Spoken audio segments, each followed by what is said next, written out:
Quand je parle de AFI, c'est parce que au jour d'aujourd'hui, AFI est devenu une sorte de problème pour nous. Il est devenu une sorte de problème pour nous parce que nous, notre cible, ce n'est pas AFI, notre cible, c'est le gouvernement. Notre cible, c'est le régime de Ouattara. Mais le problème qui se passe, c'est que, en tant que force d'opposition, Ouattara se sert donc de AFI pour nous marginaliser. Nous avions dégagé une stratégie pour finir avec Ouattara. Et ça devait commencer depuis il y a 3 ou 4 mois de cela. Et ça commençait aussi par la remise en cause de la commission électorale et toutes les actions de fraude que Ouattara est en train de mettre en place aujourd'hui. Donc, nous nous sommes réunis avec les autres partis de l'opposition, nous au sein de la troisième voie, avec les gens de l'AFD, et on s'est mis d'accord qu'on ne pouvait pas participer à cette commission électorale de Ouattara.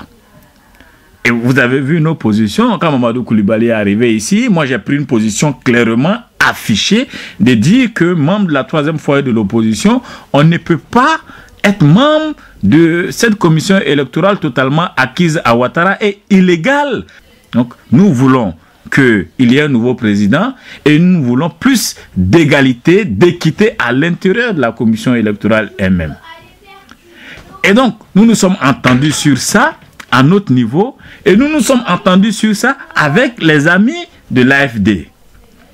Alors, dans notre dos, AFI fait des arrangements avec les gens du pouvoir pour des problèmes que lui seul lui connaît et fortement influencé par le fait que sa compagne actuelle a été libérée en dépit du fait qu'elle a été condamnée par le régime à une peine d'emprisonnement ferme. Donc, tenu par le pouvoir, il fait des arrangements avec le pouvoir pour aller entrer à l'insu, même pas à l'insu, puisque nous tous nous le voyons, mais dans notre dos, il va entrer dans la commission électorale de Ouattara. Donc, il casse toute la stratégie de l'opposition, toute la stratégie des forces démocratiques, des forces progressistes qui veulent que la démocratie s'impose dans notre pays et de poser les conditions de cette démocratisation. Donc, AFI devient un problème pour nous, pour la Côte d'Ivoire et pour la démocratisation de notre pays. AFI donc cautionne Ouattara qui marche sur les droits des Ivoiriens, qui viole les règles de la démocratie. Dans son schéma, il avait réussi à embarquer des gens comme Fologo, qui est connu en Côte d'Ivoire comme quelqu'un de sans conviction.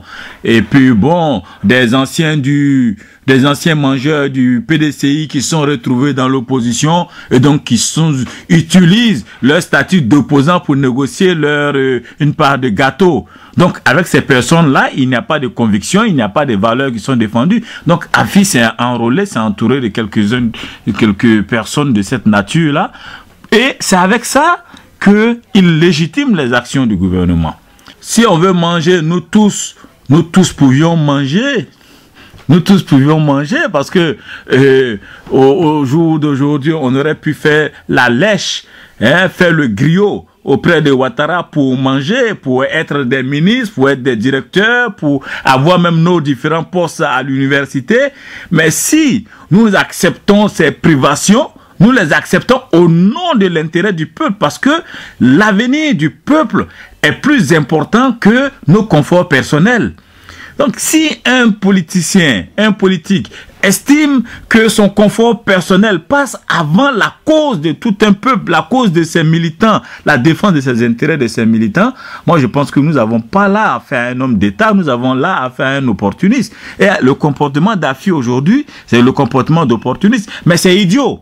C'est idiot parce qu'il va cautionner un régime. Mais ce régime qu'il est en train de cautionner là, il nous dit qu'il veut aller être candidat. Mais tu vas être candidat pourquoi? Tu ne seras jamais élu. Tu ne seras jamais élu parce que le régime a déjà mis en place un système pour verrouiller l'élection de toute autre personne excepté Ouattara. Donc tu ne vas servir que de vernis de légitimation de l'élection de Ouattara. Et en retour, ce n'est pas sûr que les postes ministériels qu'ils te promettent, ce n'est pas sûr qu'ils te donneront ces postes ministériels. Ce n'est pas sûr que le gouvernement d'union nationale que tu espères qu'ils mettront en place, ce n'est pas sûr qu'ils le mettront. Parce qu'une fois qu'ils auront cette légitimité, ils se diront, ben écoutez, si vous voulez être opposant, soyez opposant à plein temps, mais on ne forme pas du gouvernement d'union nationale. Donc, on t'aura doublé, on t'aura trahi 2 fois et tu auras cautionné le recul démocratique et le recul des intérêts de tes militants. Voilà en quoi Afi est un problème pour nous. Sinon, Afi, c'est pas un problème direct, ce n'est pas lui qui est au pouvoir, mais simplement le fait qu'on se serve de lui pour cautionner des actions et nous marginaliser en tant que force d'opposition. Nous le voyons aujourd'hui comme quelqu'un qui est une sorte de traite à la cause des masses que nous défendons. Voilà le problème. Donc, ça fait que ceux qui défendent Afi, comme ils se font appeler des affidés ou je sais pas, affiliés ou je sais pas quoi, bon, ces personnes-là, nous ne pouvons pas venir discuter avec elles. Ceux avec qui nous discutons, c'est avec Afi lui-même. Mais moi, je ne vais pas perdre mon temps à venir discuter avec un second couteau ou bien à quelqu'un qui reçoit des miettes d'Afi pour faire les sortes de griots à Paris ou à Bruxelles. Je n'ai pas le temps de ce genre de personnes. Non, moi je ne vais pas me rabaisser à ce niveau-là d'ailleurs.